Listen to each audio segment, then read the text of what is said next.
They never found my brother's body, but I still hear him in the water. Not as a memory, but as a voice that repeats my name every time I pass near still water. The worst part? He didn't drown. He answered something under the surface. And now, it's answering back. Because there is a lake outside our town that doesn't appear on maps. No name, no record, no history, only one rule exists. If you see your reflection moves before you do, don't look again. I didn't listen. And now I'm telling you this before I forget what I am. We found it by accident. A wrong turn on a road that was supposed to lead back to the highway. Instead, trees closed in like a throat swallowing us whole. No signal, no sound, just silence so heavy it felt physical. Then, the lake appeared, perfectly still, too still. No insects, no wind, no ripples. My brother Ethan smiled like it was nothing. "Looks peaceful," he said. But I noticed something strange. The water didn't reflect the sky correctly. It reflected too much detail, like it wasn't showing reality, but something behind it. We were joking at first, recording videos, throwing rocks into the water, but the rocks never made a splash. They just vanished. Ethan walked closer to the edge. That's when everything changed. He stopped mid-step, like someone pressed pause on him. "Do you see that?" he whispered. "See what?" I asked. He pointed at the water, and I saw it, his reflection, smiling, but Ethan wasn't smiling, not even close. The reflection lifted its hand first. Ethan followed a second later. I remember thinking it was a trick of light, until the reflection stopped matching him completely and whispered, "Finally." Ethan stepped back, hard, like he was waking up from something.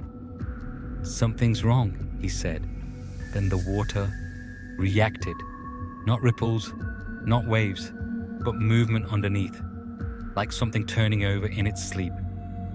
The reflection changed again, no longer smiling, now watching, waiting. Then Ethan froze.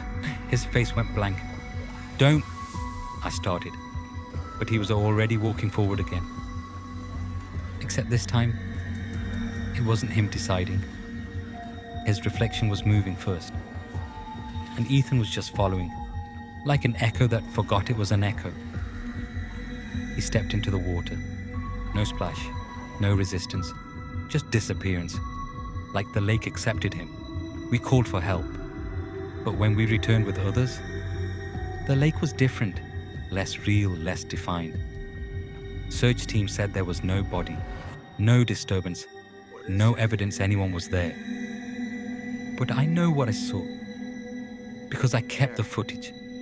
And in it, Ethan doesn't fall. He gets taken.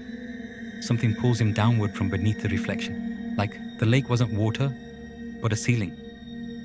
That night, I watched the recording alone. At first, everything seemed normal. Then I saw it, frame by frame. Ethan's reflection was out of sync, moving half a second too early, smiling when he wasn't, blinking when he didn't. Then the most disturbing part, the reflection turned its head and looked directly at the camera, even though Ethan wasn't facing it. And it said, not out loud, but clearly visible on the screen, "You're next." The video ended with Ethan's reflection stepping forward, while Ethan himself stayed frozen. After that night, water started appearing where it shouldn't. Puddles inside my house, condensation forming shapes on mirrors. Even my drinking glass rippled without movement. And every reflection was slightly wrong, a fraction delayed, or too aware. I stopped sleeping because every time I closed my eyes, I saw the lake and Ethan standing beneath the surface, knocking upward, like he was trapped under glass, trying to break through. I went back. I had to. The road didn't look the same this time, like it remembered me. The trees leaned inward, closer, watching, and when I reached the lake, it was waiting, still, perfect. Except this time, there were footprints at the edge, mine. but I hadn't been there, not yet. Then I saw him, Ethan, standing across the water, smiling, alive, but wrong. Too still, too patient. He didn't speak. He just pointed behind me, and I understood. Because my reflection was already standing in the water. Before I turned. The lake surface rippled for the first time, not outward, but inward, like something rising toward me. A hand broke the surface, then another, not drowning, not struggling, reaching.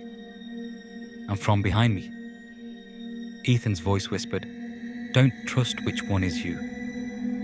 The reflection smiled and stepped out. Now I understand. The lake doesn't take people, it replaces them. One version stays above, one stays below, and only one gets to exist outside. I don't know which one I am anymore, but I know this. Every time I pass water, it looks back longer than I do, and sometimes it smiles first. Smiles. If you ever see your reflection hesitate, don't wait to find out why.